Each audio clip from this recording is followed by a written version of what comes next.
মানে আপনি যদি মনে করেন টাকা পয়সা না থাকা মানে হচ্ছে আমি অনেক বড় আল্লাহওয়ালা, ফকির মানে আল্লাহওয়ালা, মিসকিন মানে হচ্ছে আল্লাহওয়ালা। নো, কাদাল ফাকরু ইয়াকুনা কুফরান, দারিদ্র মানুষকে কাফের বানিয়ে দেয়। টাকা কম থাকলে মানুষের মধ্যে কি ঢুকে? কুফুরি ঢুকে। বাংলাদেশের প্রেক্ষাপটে আপনি দেখবেন সবচেয়ে বেশি নামাজি কি রিক্সাওয়ালার আর কাজের বুয়ারা, আর যারা ইয়েতে থাকে ওই যে বসেই থাকে তারা সবচেয়ে বড় আল্লাহওয়ালা। আপনার কথা বুঝেন না মনে হয় আমার, কিন্তু কোনো আওয়াজই তো নেই আপনাদের, ঘটনা কি? সব ক্লান্ত হয়ে গেছেন নাকি? তো সবচেয়ে বড় আল্লাহওয়ালা কি এরা? আপনি তাদেরকে মসজিদে কোথাও খুঁজে পাবেন?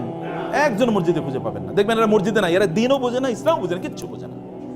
তার মানে দারিদ্র মানুষকে কাফের বানিয়ে দেয়। দারিদ্রের কারণে সে ইসলাম বুঝতেই পারে না। দারিদ্র থাকলে মানুষ আল্লাহর ইবাদত করতে পারে না।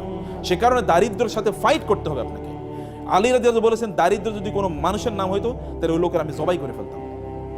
দারিদ্র যদি কোনো মানুষের নাম, তো পভার্টি যদি কোনো মানুষের নাম, তাহলে আমি ওর হত্যা করে ফেলতাম, যে ওর পাশে থাকা উচিত না। কারণ ও থাকলে